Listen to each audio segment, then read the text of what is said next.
Professor Michael Fulford has been Professor of Archaeology at the University of Reading since 1988, and obviously has done many other things. What we're interested in is Mike has been the director of the Silchester Insula 9 Town Life Project from 1997, which myself and I think a number of other people from the field club have actually attended as diggers. He has also directed from 2018 the Silchester Roman Baths project, which was visited by our section in the halcyon days of 2019, when you could still do these things. And we found it was totally fascinating. It's a very complex thing, so I think I should hand over to Mike to explain all about the Silchester Town Baths. Thank you. Good evening, everybody, and it's great to be here again and talking about some archaeology. And I hope this talk is going to give you a nice feel of where we hope we will be going this summer, with the relaxation of all the constraints on us. And so I'm going to get straight on with the talk now. I'm not sure which click did it, but anyway. So I'm sure all of you are absolutely familiar with this plan of Silchester. It's simplified. It is the plan that the Society of Antiquaries made at the end of their, towards the end of their great 20-year project at Silchester, 1908. So you can see that familiar plan, the street grid, the buildings, and then highlighted here in the southeast corner of the town, you've got the bathhouse. And I'll come back to this, of course, again, note that the orientation of the bathhouse is slightly askew to the line of the east-west street, which it gives access to. So that's the position of the bathhouse. And we began excavating here, not in 1903, 1904, which is what you're seeing on your screen now. This is the original excavation by the Society of Antiquaries, and this was one of the first complete excavations of a Roman town bathhouse ever done in Roman Britain. So it was a great project, and pretty much all the interior of the baths was excavated. So you might just wonder why it was worth coming back again to a site which has had that comment over the years that this is a site that's been apparently exhausted, but I'm sure you're aware that actually we're only just beginning to get to know something about the Roman town of Silchester and its Iron Age predecessor. But it's good to have something to work with. And again, if you go back to the Insula 9 project, one of the remarkable things which emerged from that project was indications of some quite high status building that must have dated to the 1st century AD. And all that we had to go on then was some stamped tiles stamped with the name and the titles of the Roman Emperor Nero. But we didn't have much to contextualize what Nero or his agents were doing in Silchester in his reign, which was in the middle of the 1st century AD, AD 54 to 68. And when we finished digging Insula 9, I wanted to learn a bit more about this early phase of the town, and it seemed appropriate to look at the baths where the first Nero stamped tile was found way back in 1903-4 by the antiquaries, but found sort of pretty much out of context in a pit outside the baths, but everybody thinks it probably came from the baths. And to see the kiln site where these tiles are thought to have originated, the kiln site at Little London at Pamba, just a sort of mile and a half south of the Roman town.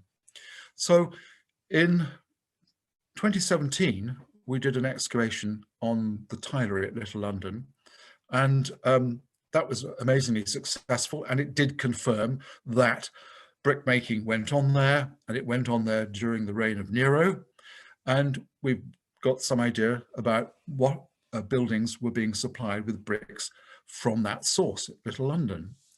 And that work, I'm happy to say, is very nearly ready for the publisher, and with a bit of luck might be your Christmas present for 2021.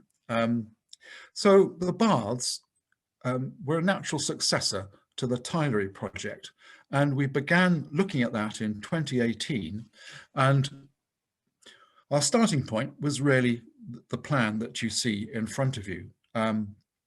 This is the plan drawn up published in 1905. And what's remarkable about it is that here, really for the first time in the antiquaries' work at Silchester, they've attempted to work out a phasing for the development of the baths. So on this slide, you can see the different colors, and black here represents sort of the earliest phase of building, and later phases are represented in green and also in blue. So they defined 6 periods for the baths, and perhaps importantly, they recognized that up near the street, and I hope you can see this, that they realized, and this goes back to what I was saying just now, that the baths changed the orientation was changed in the sense that when the street grid was laid out, it obliterated part of the frontage of the baths, and a new, if you like, front wall was constructed. So this goes back to this point about the baths being askew to the street grid, therefore earlier, and that was all, if you like, taken on board by the antiquarian archaeologists. So certainly the baths, with that associated find of the Nero brick stamp and this relationship with the street grid, looked to be early. So, you know, a good site really to explore and try and get some handle on what might relate to the early phase of the baths. So it is a big complex, and those of you that visited in 2019 will appreciate the scale. And while one would have loved to have opened the entirety of the building, resources are not such as to let that happen. Where are we? What am I trying to get it to move on again? Oh, here we are. Wait a minute. Ooh, need to go back. There we are. So we had a number of fairly basic questions. Wanted to confirm the dating. Only recently, really, have we had a clear idea of the date of the street grid.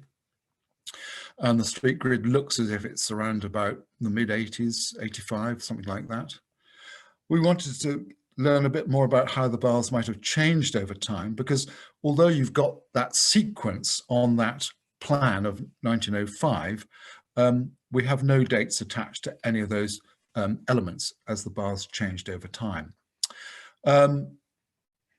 The antiquarian excavation focused on the building. It didn't look very much outside the building, and that area seemed to offer potential to get some idea of use of the baths from any waste material, rubbish that had accumulated around the baths during its potential 400 years of use. What could we learn from environmental evidence? What could we learn from artifactual evidence? And then, of course, questions about how the baths worked and how they sat in the town, how the water supply was organized, how drainage of the baths, and so on. So a lot of new questions one could pose to complement what was achieved at the beginning of the 20th century. So this slide shows the areas that we've investigated so far. At the top of the baths, you've got the entrance, the colonnade, then you open up into a courtyard area. And so we excavated that facade. We opened up an area on the eastern side, and this area goes outside the baths here. And then it includes this slice through the ditch of what we believe to be the earthwork of the very late Iron Age. So we were actually also capturing the possibility of understanding something about late Iron Age Calaver, but a ditch sequence which might give us some of that environmental evidence to help us understand about use and health and so on.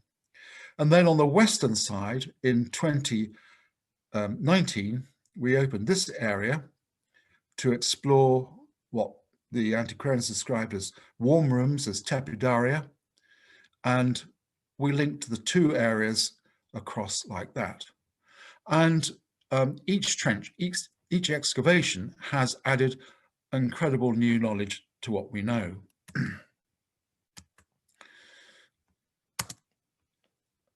First of all, and this is completely new to the plan, very low down on that eastern side where we were excavating to get the inner earthwork ditch, unexpectedly we came across this foundation, well mortared, low.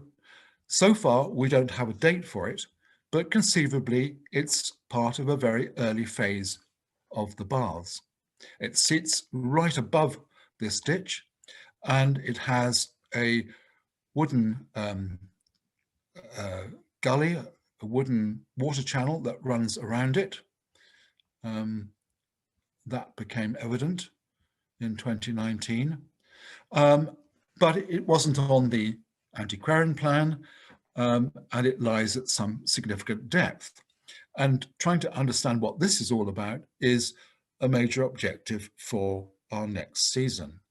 So even after two really quite short seasons, we're getting substantial new insight into the baths, even if we don't fully understand it. So just to show you where that structure is, what we've exposed is a right angle here, and we've projected an overall plan like that. So it's there. There's the line of the Iron Age ditch running through. So it's right above the ditch, and one wonders whether it was possibly a latrine that drained into that ditch, and I'll explain why later. And also, it could have been housing some sort of water lifting device. So the ditch here could have been a source of water to feed the baths in its early phase. Now, what you've got on this screen, in addition to this, as it were, this enigmatic feature, is the outline plan of what we think might have been a first bath suite. And this, I suppose, is perhaps the major advance in our knowledge of these baths, is that actually what the antiquarians miss completely is that, setting aside this mysterious structure for the moment, that they basically missed that there were two successive bathhouses. A bathhouse that I think is arguably Nero, and then a bathhouse which dates to the very beginning of the 2nd century, so maybe 40 or 50 years later. And that's what we've got outlined in red. And I'll pick up some of the evidence here. You can see how this trench, we've got something showing of that phase. We've got something I'll show you in a minute up here, and then down in this trench, picking up various elements. And we can link that back to other elements in that original 1905 plan.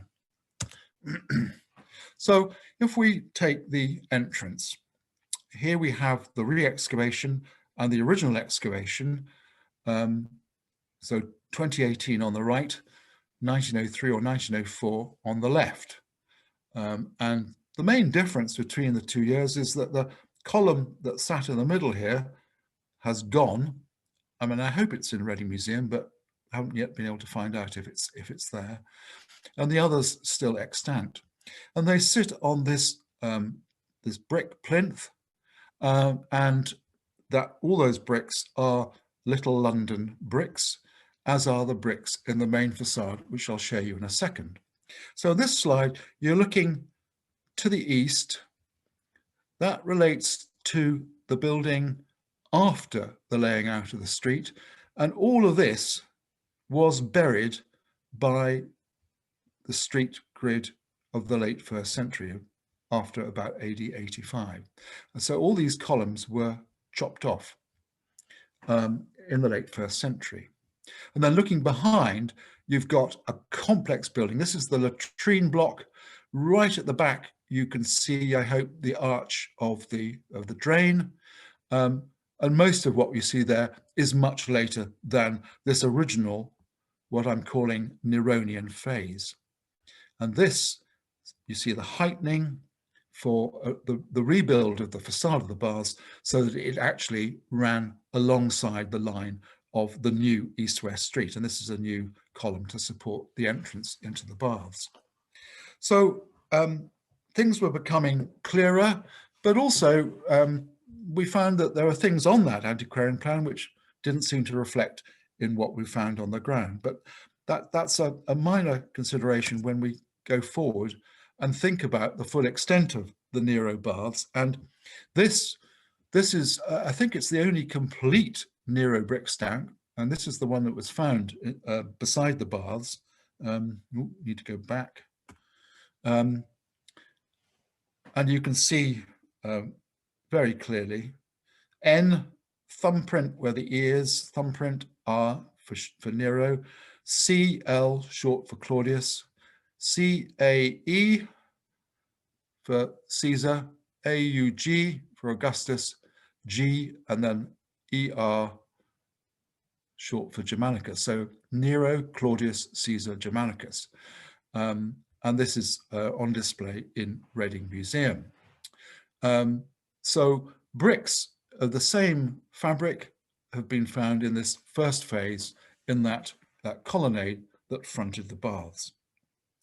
But perhaps one of the most important things which we observed in our first season, and then, as it were, the penny dropped in 2019, was the realization that there had been a substantial addition to the frontage of the baths, which you can see in this construction here.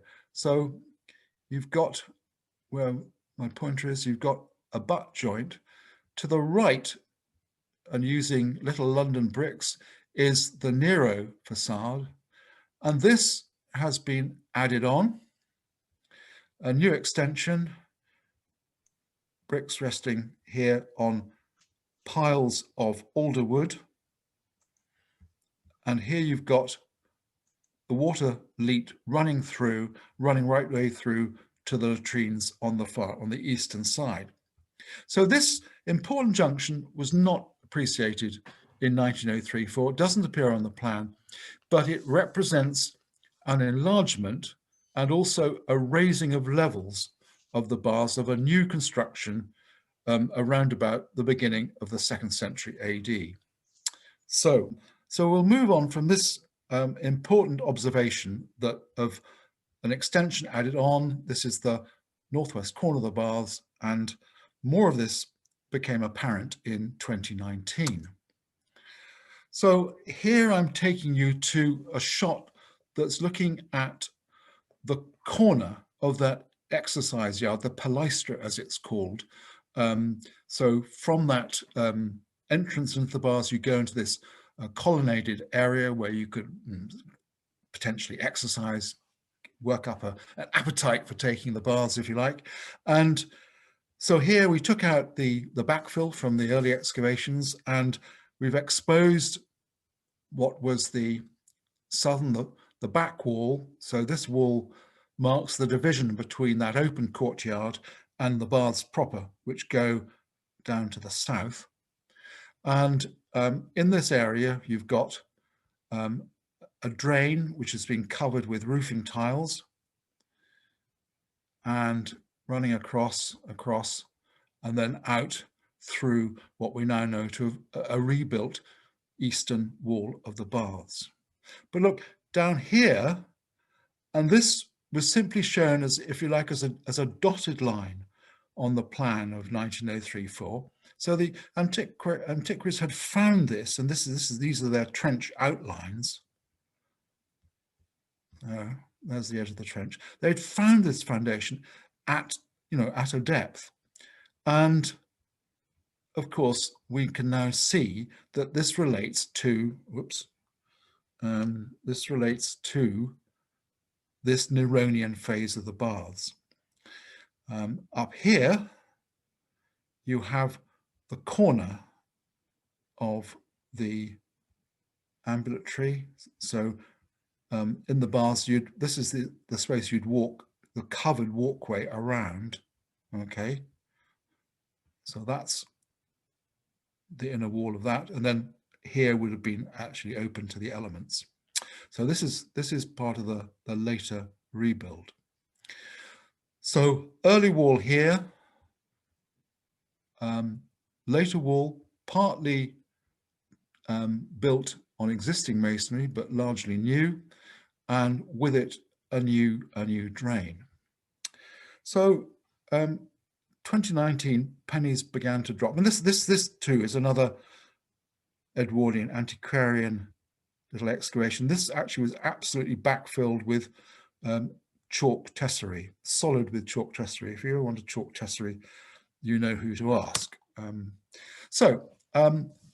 What about this first set of baths? Was it finished?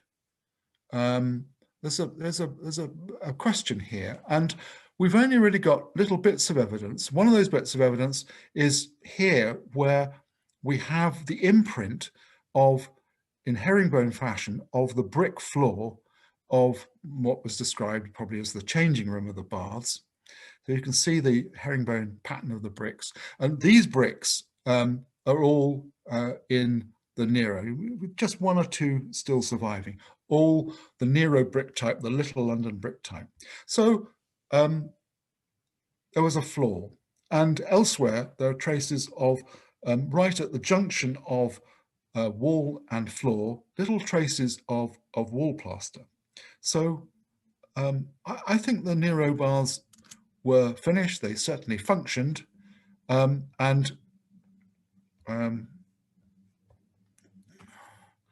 so here you see that plan again. Oh, Keith wants to move. And so the wall you've just been looking at is we've been looking at this area here, and this early wall coming through.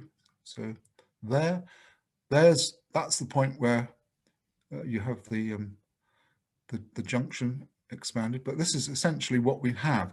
And of course, in this summer, I mean, if everything goes according to plan, we're going to open an area down to the south to sort of chase through this early plan, and then to try and work out what on earth this bit is doing. Is it very early, or is it actually tagged on to the later phase? So the next slide, I think, perhaps is more helpful in showing the early, and then the early baths, and then their successor, what I'll call for now the Tridentic baths. And I think they were built in the reign of Trajan, which is the blue on this. So this is the outline, and this is effectively what the antiquaries, they thought this was the baths, and they kind of ignored and just showed us dotted lines what is now on that slide as red. And so some of this we're absolutely clear about. Some of what we put is extrapolation, but I think pretty confident about what we have here. So an Neronian baths constructed 50s, 60s of the first century. Something went radically wrong, such that they were demolished, and they started again within 2 generations by the end of the first, beginning of the 2nd century. Flooding may have been an issue because we're at the lowest point of the town, right down where the springs rise. So flooding might have been an issue, and certainly levels were raised with the new build by over 0.5 metre. So quite a substantial dumping of material to bring all the levels up.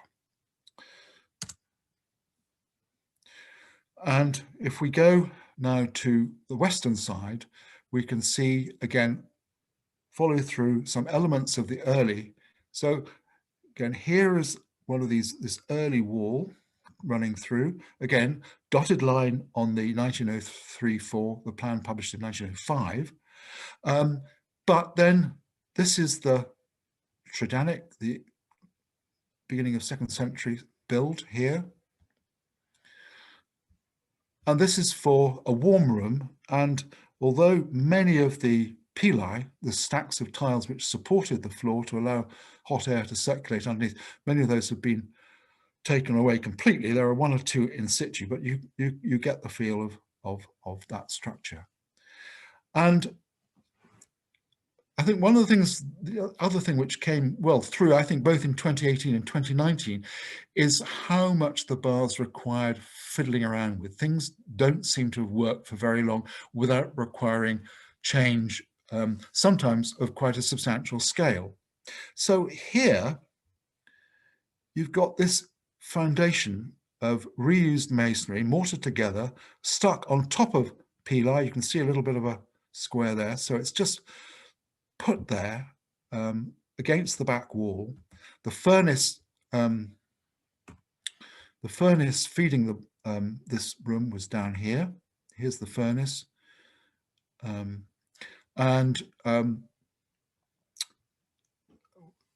you ask yourself, you know, what was going on? What was the problem? And I can only think that they built this in to reduce the amount of space they had to heat, so that they were having issues in heating these large spaces. So the furnace is here, and the furnace also is running through, this is all part of the Tridentic structure, fairly massive foundations, which I think probably supported an actual bath which held hot water. And then there's change and things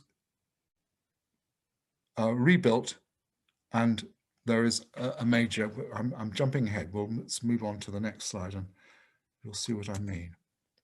So this is this foundation of reused masonry. You can see all bits of tile stuck together, stuck over. You can see, look, there's a pili stack, there's another pili stack. So they've just reduced the space to be heated. And in the end, that doesn't seem to work. And they decide to move to a position where they abandon that hot room and start again. So just to take you through the story. So here in the yellow, here is the original. This is Nero, quite a small bath suite. So there's just about a 20% addition to the space of the Nero baths with a new set of baths.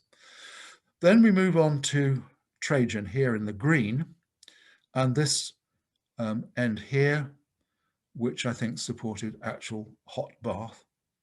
So that's Nero. Then you see the beginnings of change. You've got a new structure butted on at the western end, and inside that you've got hypercourse tiles which are pretty well preserved, and a complete reorientation so that the furnace now fires from right to left, from east to west. So it's firing into this space. So in the end, here in red, you're left with this smaller, it may still have supported a hot bath, a smaller tepidarium here, and the space to the right, the pre-existing tepidarium, has been completely abandoned, and this has become a working area. And you ask yourself whether or not it was still roofed, but certainly in order for this furnace to work, the hypercourse has been removed, the floor's taken out, and you begin to wonder whether, and this change seems to take place probably in the late 3rd or early 4th century, if by then the bath house is losing its integrity as a single structure and beginning to break down into different elements. So one part is the hot bath, another is a warm room, and so on. And to what extent it could accommodate both men and women is again debatable.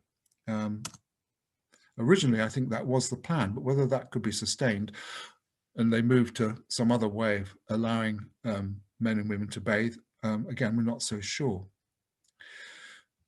The early excavators didn't dwell much on what the baths were built of, and through our excavation, we've recovered quite a lot of material to illustrate some of the ornamentation. So, for example, here is a find of these very hard chalk tesserae, chalk probably from the Isle of Purbeck. And next to this is just an array of different wall plasters, probably different phases. We haven't really had a chance to look at them. And that this piece certainly is relating to something different, either a different phase or a completely different space within the baths, whereas there's some degree of homogeneity about the color schemes, the yellows and the greens of this slide. So again, I think at the end of this, we're going to be able to offer some suggestion how each of those two major baths were decorated, and that will be interesting, because that's again going to be something new to the story. And of course, we've had tons and tons of loose brick and tile, ceramic building material, and I could illustrate hundreds of slides of this, but just to remind you, these are fragments of box flue tiles which took the hot air up the walls of the warm and hot rooms of the baths, and this distinctive comb decoration, which seems to belong pretty much to the Tridentic baths rather than the Nero baths. This combing is typical, and of course it allowed plaster to be laid on it and the plaster to adhere to it. So we've got, you know, an interesting story, and actually I think that's going to be another major element, is seeing how the supply of bricks and the sources of the brick changes over time. Because one of the things that we found out from Insula 9, even in the 1st century, they were bringing in brick to help with building projects. And this is brick which of course had been recycled into hard standings and the like, but not necessarily into buildings in Insula 9, but brick coming from as far away as the brick kilns at Minety in Wiltshire, not far from Silchester. So, you know, 100 kilometers away. So there's a lot to be learnt from the brick industry. And of course, that was a great interest of David Johnston, and he did some important work on the brick industry of Roman Britain. So then change over time. So we've seen how that Tridentic warm room eventually is abandoned, new suite built towards the end of the 3rd century, maybe beginning of 4th. And there are further significant changes which seem to relate to a bath which has in its structure lost its integrity. So right at the end of the Roman period, we find, and this is a slide taken in 2018, we find this structure, this composite hypercourse that's built, and it's built right on top of the enigmatic remains which I sort of started the talk with. It's right on top of it, so it replaced it. And this is constructed very well, if not in the 5th century, right at the very end, you know, circa 400. It sits right at the eastern end of the baths. And this is at a stage, we're looking northwards here, we're looking across the still hardly excavated ditch here. You can see some of the trial trenches of the antiquarian excavation here. Ooh, come back.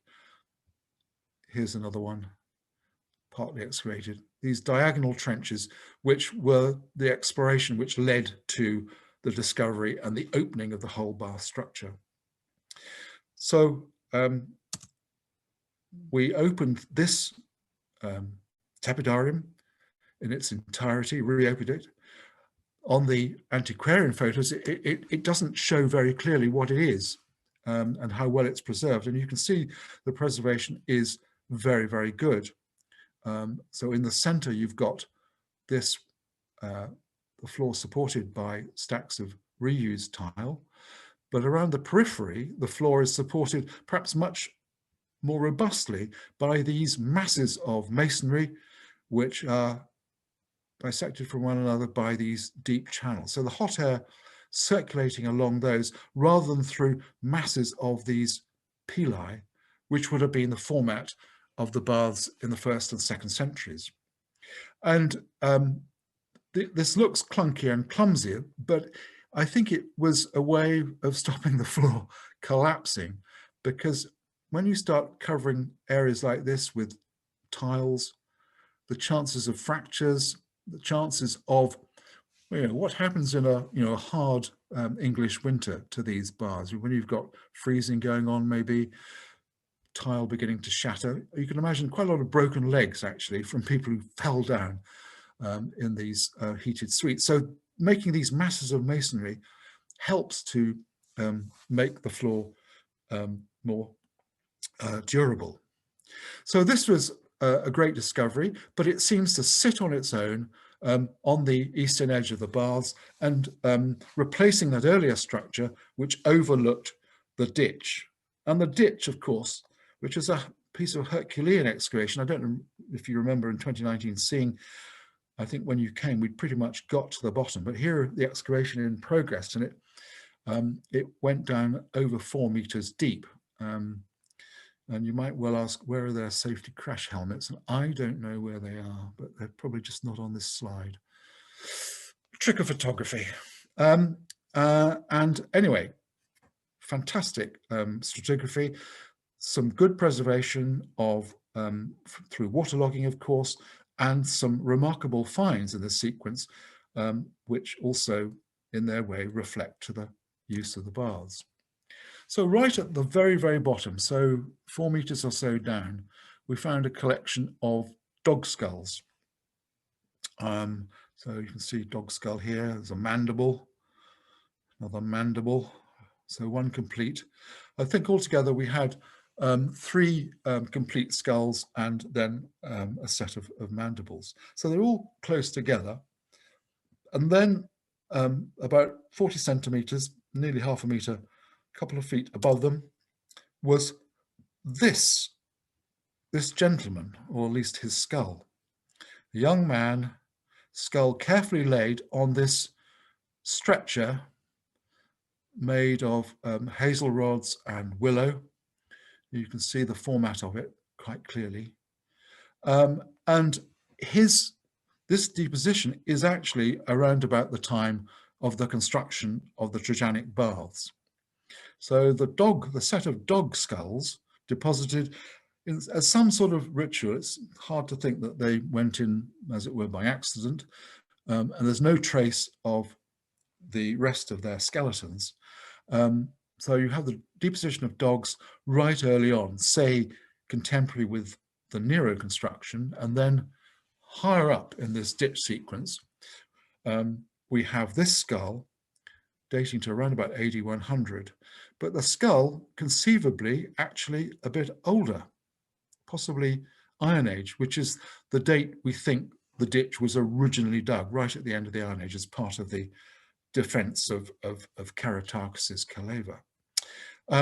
So an enigma, and we've got more work to do on it, but we do have this radiocarbon date, which puts him a little bit earlier, before the conquest, back in what looks to be the 1st century BC, but clearly discovered during the construction of the Tridentic baths and carefully laid on this stretcher in the ditch.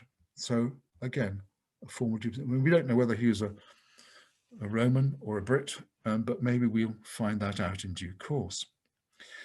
So then through the sequence of the ditch, my colleague Petra Dark has been looking at pollen, and she's also been looking at parasite eggs contained in the sediments in the ditch. So we've taken these tins, taking a slice through. Perhaps you can see right here's a sort of profile of the ditch here, and then these colored things show the various tins that have been taken to get a complete sequence. And what I think was really exciting, exciting from our point of view, perhaps not so exciting from the point of view who deposited them, but right at the bottom and right through the whole sequence, the silts are full of intestinal parasite eggs, mostly of this gentleman here, whipworm. But alongside that is a good sequence of pollen, which shows the changing landscape in the immediate environment of the baths. Open, then it becomes slightly more wooded, slightly overgrown, and then clears again later on. And of course, in that sequence, we have, of course, ceramic material, we have some animal bone, and we have plant macros, and all of those will help us understand what was going on. So the bone, for example, has produced quite a lot of fish bone, quite a lot of bird bone, and it's likely that these are beasties that were consumed in the baths, so snacking around the baths. So that's been enormously, and is being enormously interesting, and we're trying to keep a sort of a momentum of post-excavation and research going on as we continue with the baths. And then, a major issue is how do they manage the water supply to the baths? My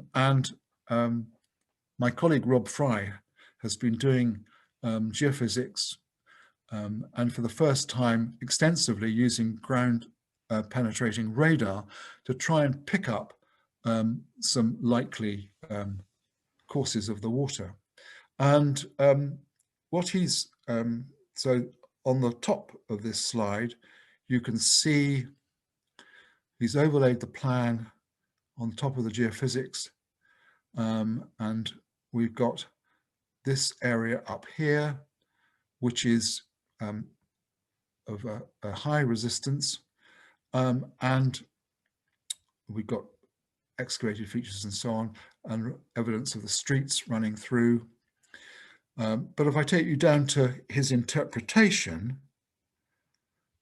what I think we have found, and this is really interesting because it lies at the intersection of this north-south street and this east-west street, and that's the east-west street which runs across the facade of the baths. An anomaly which we think is a great system. And as it lies pretty much beneath the street at this junction, this must be early and the Neronian, a source of the Neronian water supply. And from it, there are these channels that he's detected. You can see those up here on the geophysics. Channels which take us in and then lead us to the channel that we re-excavated, found in 2018.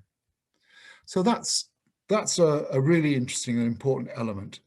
So the baths are not supplied by a distant aqueduct. They're supplied by presumably a water lifting device, which is taking water out of a deep cistern.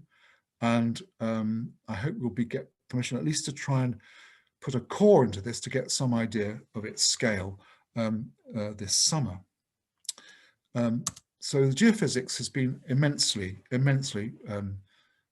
rewarding. And here, just to show that relationship in a little bit more detail, so you have the depths going down. So this is the ground penetrating radar, 50 centimeters, 100 centimeters.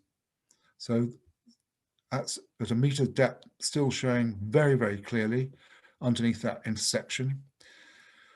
1 3/4 meters, still very much there.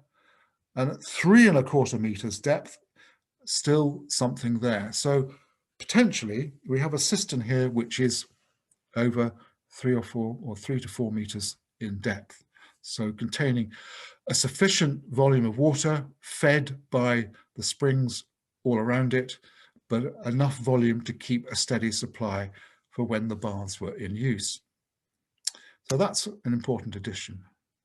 And then, of course, we have the finds, and I'm only going to give you a few highlights of the finds. The most abundant find, other than brick and tile, which I won't go on about. The most abundant find, and other than pottery, are bone pins. And we assume the bone pins are to do with hair arrangements. And we assume, but this might be a rash thing to assume, that they are to do, and they evidence women in the baths, but women constantly breaking their hairpins or losing their hairpins, quite a lot of broken. But that's the most abundant. So we have nearly 100 of those bone pins. But we also have a fair amount of finger rings. And this is our star prize, this gold ring, which was found in 2018. And the next slide shows it in all its glory. So this is a 4th century, a clunky 4th century gold ring, lost in the baths, and unfortunately it's lost its stone. There would have been a gem in here, but you've got it in profile. So finger rings, but again, when you sort of reconstruct this, it's not a great big sort of man-sized finger. It could well be, again, a young person or a woman.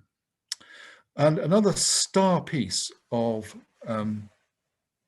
find is this buckle and belt attachment, again beautifully preserved in the upper levels of the ditch, and it dates to the turn of the 4th and 5th century. So it's somebody who's had their uniform ripped off in the baths.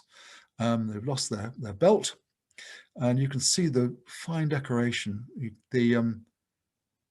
You see the little beastie here, which is the tongue of the buckle and the formation of the buckle, and all this fine metalwork. So this belongs to that sort of category of late and indeed into 5th century metalwork that's associated with the Roman military and the Roman elite generally. And this is a piece which has no close parallel. So it's a very interesting piece and to start with, I thought it could well be actually properly medieval, but it's now clear that it's his end of 4th, beginning of 5th century. So there's some really superb finds and finds made by a wonderful team. And I think, I haven't actually counted the numbers, but this year, we're going to begin again in late May, but we're only going to be allowed to have, providing nothing comes in the way between now and then, a maximum of 30 people on site at any one time. So that's taken us through the excavation. And I just wanted to end with a plug, and perhaps others will plug this, but just to say that some easy reading for you over Christmas. It's literally just come out, and I literally today picked up my copy of this. This is an attempt to sort of bring together my work and the work of predecessors from really the 19th century onwards. So telling you a new story of Silchester, and of course, for the first time, it really says a lot more about the Iron Age than we ever knew before. So as you can see on this slide, it's on offer for a modest £13.60 until the end of April. But reading this, you'll be able to, all the questions you want to ask me are going to be answered by reading this book, of course. Anyway, I think I better stop there, and of course, happy to answer your questions. We have got some questions coming through, and even as I speak. So these are people who obviously haven't seen the draft of your book, otherwise those questions would have been asked. I'm just having a quick look at what we've got so far. I mean, certainly the questioning seems to be around the structures that you found there, and I was interested when you were talking about structures on structures, that you're reusing so much of the early material. Is this something you see throughout Silchester? There's constant rebuilding and reuse of material? Yes, I think this is the first example of a public building with a complete rebuilding within, well, I think less than half a century of its original construction. So this is a massive change. Whereas if you look at Insula 9, we have a gradual process of change where, you know, timber buildings give way to masonry and things change gradually, but on a domestic scale, if you like, rather than on a big public scale. I suppose, what would I think of as another possible parallel? I mean, you see obviously rebuilding in the amphitheatre, the Forum Basilica.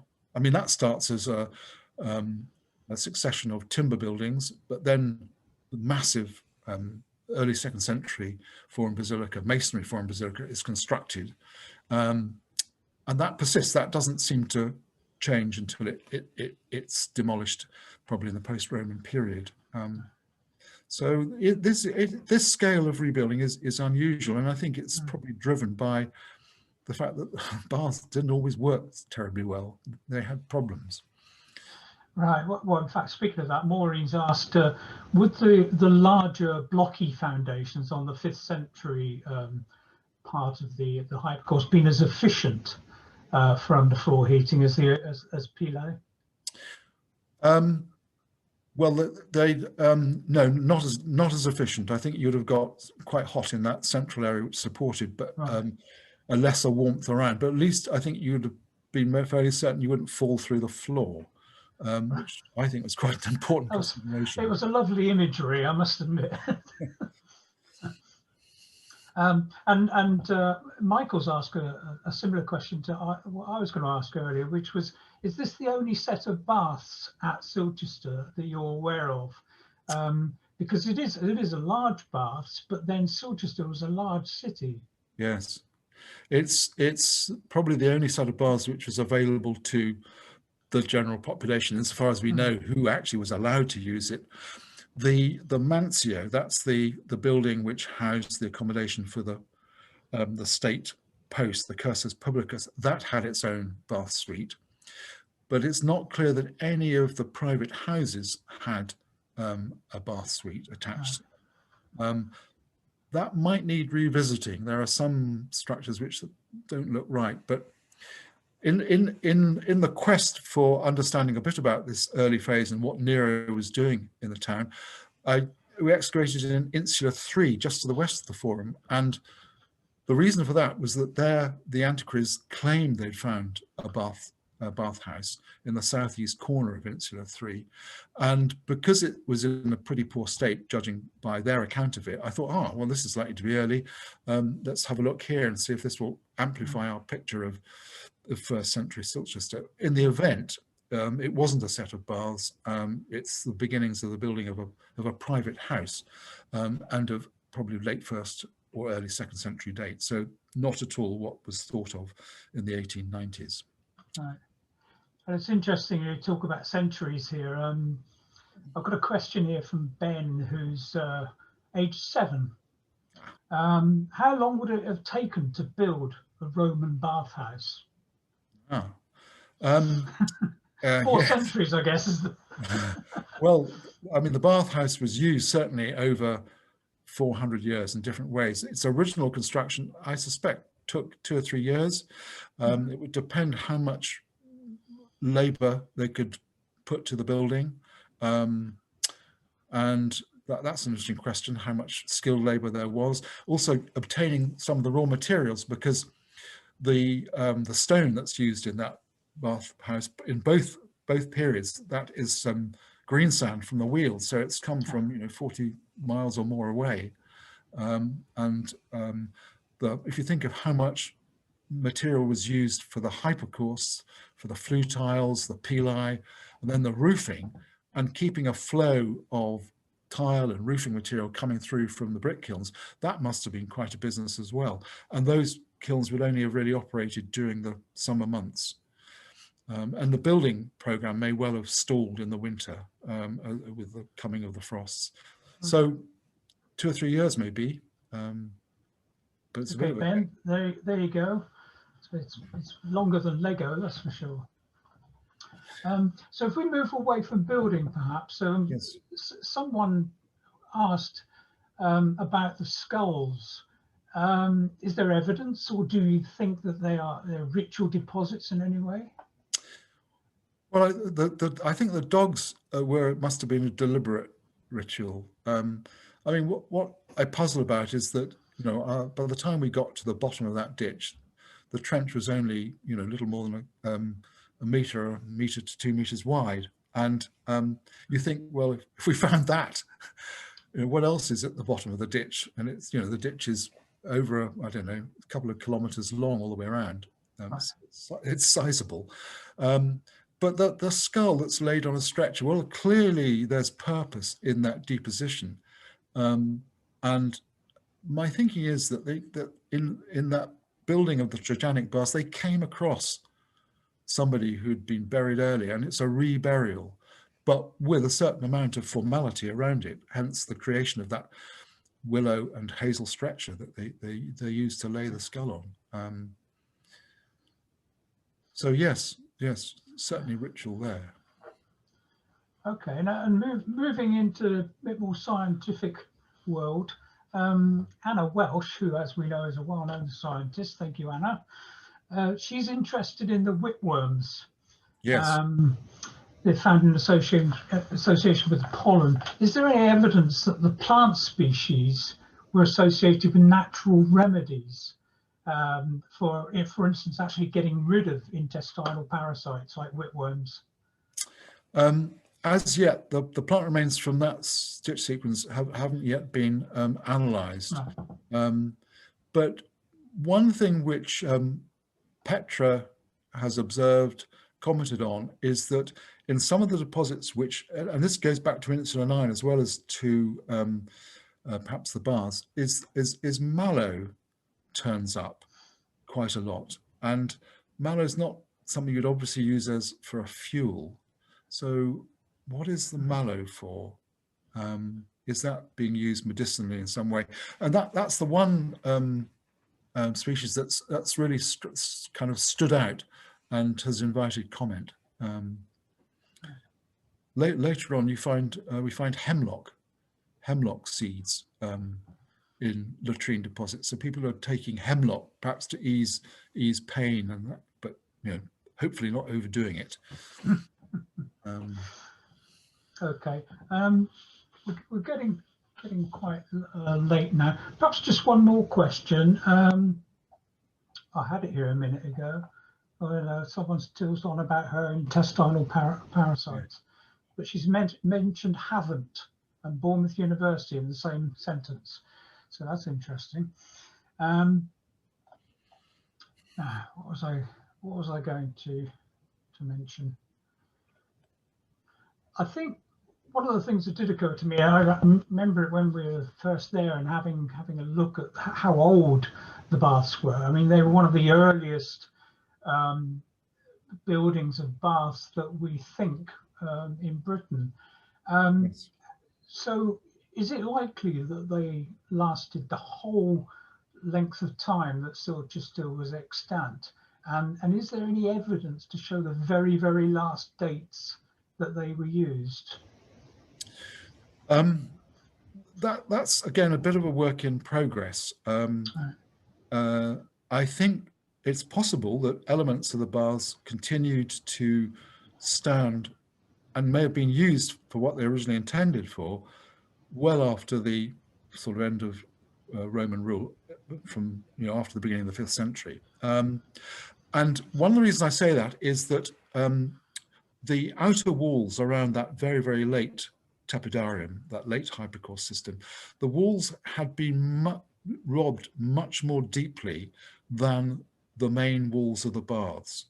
And you wonder, why were those walls robbed so deeply down when elsewhere walls were simply cut down to the ground level at the time they were demolished?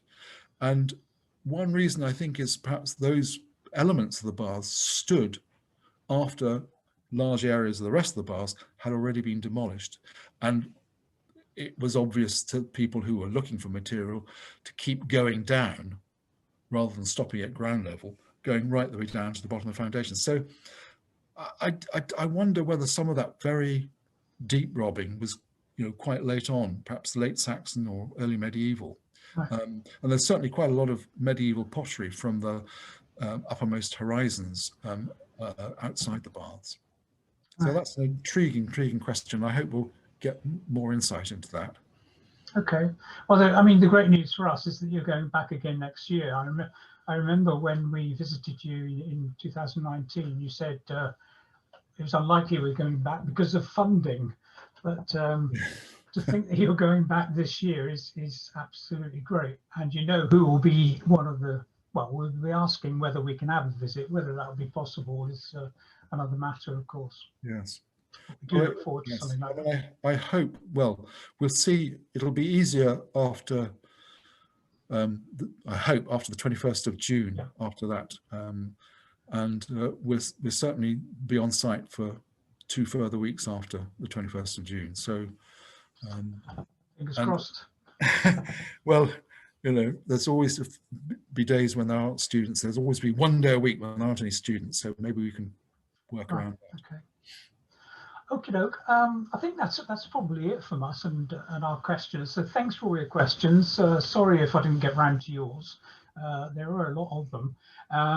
I'm just going to hand over to Jan now, if I could ask her to start her video, and oh, it should start up, and you should appear miraculously, and just to say a few words in closing. Right. Yes. Am I there? No, I can't see. You're on. I'm on. Right. You're on. Good. Okay. Well, thank you very much, Mike, for that incredibly interesting talk. And I hope you've borne with us with some of the techie stuff. But it's been great to do this, and I am very, very pleased that we've managed to do this finally. I think it sounds absolutely fascinating, but then it is so intriguing to have a structure which has been on the site all the time, as it were, and was being constantly modified. You wonder who on earth started it when they made, you know, a bit of a mess up of it. But thank you very much. We will make sure that we yes, we'll remind people about your book. So thank you for letting thank you very much for letting us know about that. And it would be fabulous, wouldn't it, if we could arrange a visit in late June. I mean, let's cross all our fingers and toes for that. Absolutely, yes. So thank you, because it would be so good to do that. And this is a belated follow-up to our visit, and it's been well worth waiting for. So thank you. Well, thanks, Jan. Thanks very much. It's all right. Just wanted to say, as we are sort of coming to the close, that the Hampshire Field Club is doing all sorts of interesting things, mainly on its website at the moment, as we try and organise talks and so on, and Zoom lectures. But by all means, please have a look at the Hampshire Field Club website at hansfieldclub.org.uk. We've got all sorts of interesting online stuff with things like walks, off the beaten track things and what have you. So please have a look at that. A second thing I wanted to mention was, as I said earlier, David Dawson at Devises Museum, or Wiltshire Museum, I believe it's called, has helped us facilitate this talk, and we are extremely grateful to him. Yes. Obviously, the Wiltshire Museum represents the Wiltshire Archaeological Natural History Society, which is the society next to us, as it were. So it's great that we're both working together. What I would say is, go onto his website and have a look at some of his events, because if you think this talk was good, you should see some of the ones that David's organising and has been organising over the last 6 months or so. They are really, really good. They've had people calling in from all over the world to watch them. And of course, it means that because everything's online, it means that we can have speakers from various parts of the country as well. So they've been great. Have a look at their website, go to some of his events. And finally, I suppose I shall put this up again, because this is my plug to make sure that Mike gets me a nice signed copy. I will pay for it, Mike. Don't worry, I'll pay for it. But it looks like it's going to be a real bestseller, and I'm looking forward to that. So we'll leave you with that on screen, I think. Yes. So basically, it just means for me to wish you all, thank you very, very much for coming along, for booking and logging in, and to wish you all a safe journey home, I suppose. I suppose many people have got far to go, but there you go. So thank you to Jan, thank you, Mike, thank you, David, and most of all, thank you.